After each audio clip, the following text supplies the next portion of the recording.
भादवा की चौथ माता की कथा। नमस्कार दोस्तों, आज मैं सुनाऊंगी भादवा की चौथ माता की कहानी। पुराने समय की बात है। एक साहूकार था जिसके घर एक बेटा और बहू थे।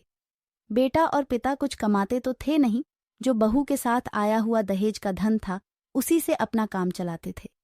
जब भी बहू बाहर कचरा डालने जाती थी तब उसके पास वाली पड़ोसन उससे पूछती थी कि बहू आज खाने में क्या खाकर आई हो। तब है बोलती थी कि मैं तो बासी और ठंडी रोटी खाकर आई हूं। एक दिन साहूकार के बेटे ने यह बात सुन ली। वह वहां से चला गया और अपनी माँ के पास जाकर बोला कि माँ, तू तो अपनी बहू को रोज गर्म खाना खिलाती है और वह फिर भी बाहर जाकर ये बोलती है कि मैं तो बासी रोटी खाकर आई हूं।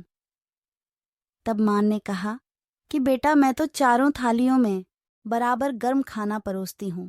यदि तुम्हें यकीन नहीं है तो तुम खुद देख लेना।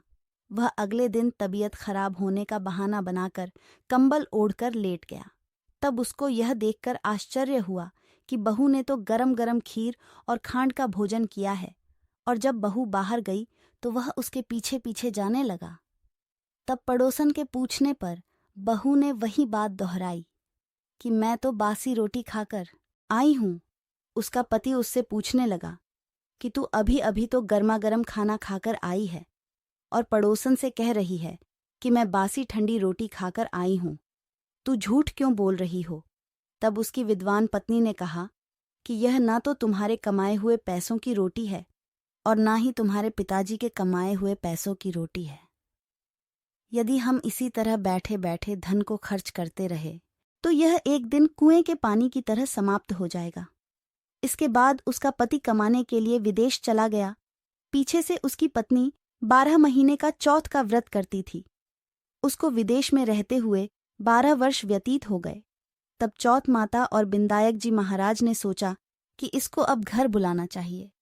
चौथ माता लड़के के सपने में जाकर बोली कि तू अब घर चला जा, तेरी पत्नी को तेरी बहुत याद आती है।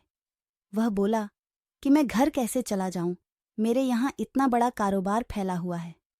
तब चौथ माता ने कहा कि तू सुबह एक दीपक जलाकर चौथ माता का नाम लेकर बैठ जाना।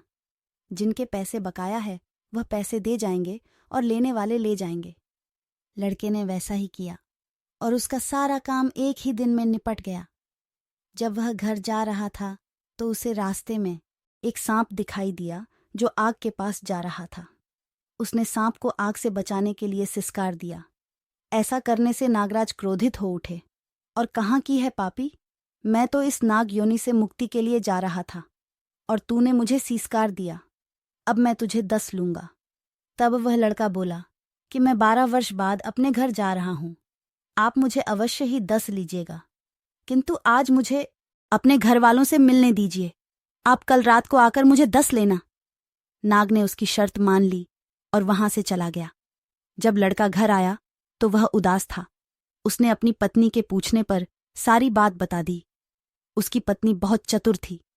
उसकी पत्नी ने एक सीढ़ी पर दूध का कटोरा रख दिया, दूसरी सीढ़ी पर बालू रेत बिछा दी, तीसरी पर फूल माला बिखेर दिए, चौथी पर इत्र छिड़क दिया, 5वीं पर मिठाई रख दी, 6ठी सीढ़ी पर जौ और 7वीं पर रोटी रख दिया। रात को जब सांप आया तो सबसे पहले ठंडी ठंडी रेत में लेट कर आया।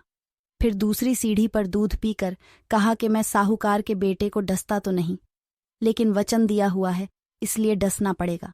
फिर फूलमाला की सीढ़ी से होता हुआ प्रसन्नता पूर्वक इत्र की खुशबू लेता हुआ ऊपर की ओर आने लगा।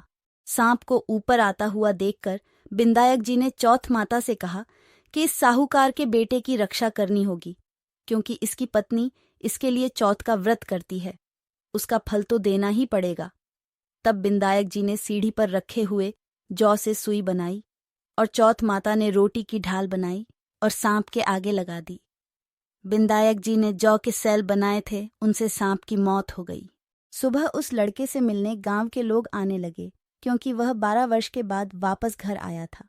लोगों ने उसे आवाज दी, लेकिन वह तो उदास बैठा था, इसलिए बोला नहीं। जब उन्होंने देखा कि सीढ़ियों पर तो खून पड़ा हुआ है तो वे चिल्लाने रोने चीखने लगे और कहने लगे, साहूकार, आज तो तेरा बेटा मर गया। यह सब देखकर साहूकार की पत्नी भी जोर जोर से रोने लगी। आवाज सुनकर उसका बेटा नीचे आया और कहा कि माँ, मैं मरा नहीं हूँ, यह तो मुझे डसने आया, सांप मरा है।